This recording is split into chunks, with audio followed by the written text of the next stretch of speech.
de Milan, c'est le transfert annoncé de Kaka à Manchester City, donc qui est un transfert qui a échoué, à 120 millions d'euros.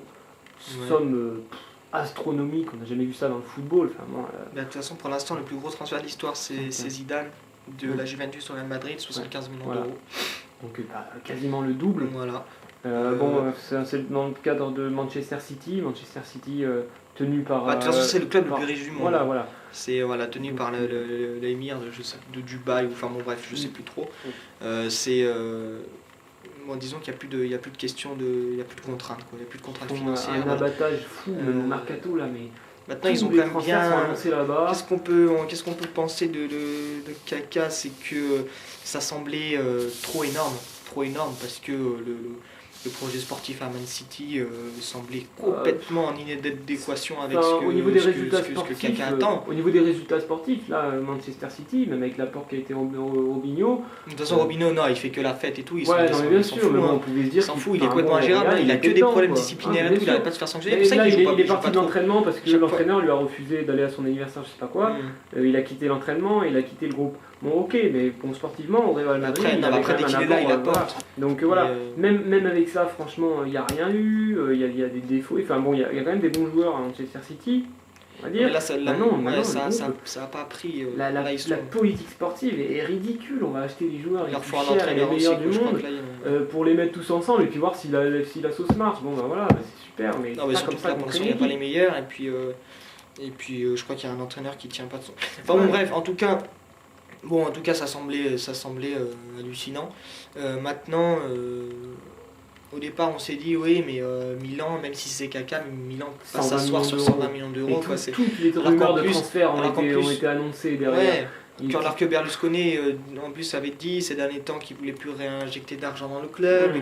Donc on s'est dit, non, de toute façon, Milan, enfin, je veux dire, voilà, ça doit être Kaka. Ils disent, bah écoute, je veux dire, on peut pas cracher sur 120 millions d'euros. Maintenant, en fait, on a vraiment l'impression que c'est Berlusconi qui fait ses petites pubs, à l'instar de ce qu'il avait fait l'an dernier concernant l'affaire Ronaldinho, parce qu'il faut se souvenir aussi que l'an dernier, en pleine campagne électorale, c'est à ce moment-là que Berlusconi annonce que Ronaldinho va venir à Milan. Quand il est quand même actuel Premier ministre, non mais finalement voilà, on fait mousser, Kaka va partir, voilà, on voit bien que les supporters été ulcérés, des grandes manifs, devant le club, à la maison, chez Kaka, tout cette de ferveur, populaire qui souhaitait absolument, qui exigeait que Kaka reste. Bien sûr, on sentait que Kaka lui aussi était un peu perdu, il ne se sentait pas du tout d'y aller, il n'avait pas du tout envie de quitter Milan. Il faut dire que, même si Man City c'était du 18 millions d'euros net par an, c'est assez hallucinant, mais en même temps il n'est pas mécontent non plus à Milan, et puis ça semblait hallucinant, quoi. Et donc voilà, Berlusconi qui, après avoir fait un peu mousser l'affaire, arrive et qui met fin. Finalement, tout le monde est content. On est content parce qu'en Angleterre, franchement, c'était fait et tout a foiré à cause de Berlusconi. Donc on peut penser qu'en Italie, tout le monde pense que ça a foiré grâce à Berlusconi, et puis basta. Donc sa cote va remonter, mais en plus Kaka n'est pas du tout intéressé par le projet sportif Manchester City. Et puis c'est un joueur, on peut se dire que c'est vraiment un des joueurs au monde qui vraiment n'ira pas forcément jouer dans un club rien que pour l'argent. Il est attaché à Milan. Il est attaché à Milan et je pense qu'il a des valeurs qui dépassent un peu toutes ces valeurs financières auxquelles il importe quand même un peu moins d'importance. Après, il arrive à un moment donné où il n'a plus totalement le choix. Parce que quand Milan te dit, par rapport au club, et puis après, je veux dire, c'est quand même des sommes hallucinantes qu'on lui offrait, quoi.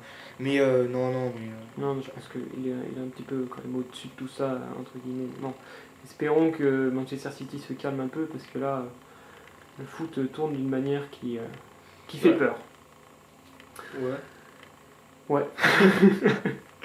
120 millions pour un joueur, c'est complètement bouleverser les standards des transferts.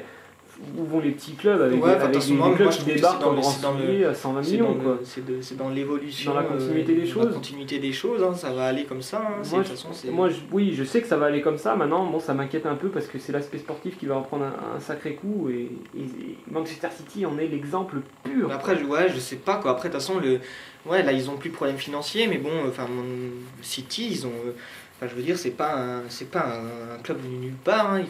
C'est un club qui a aussi une histoire, bien sûr. Aussi une histoire et tout. Donc voilà, mais ouais, ils ont eu la chance. Les Chelsea, ils ont fait quoi? Chelsea, qui ont eu le fric, quoi.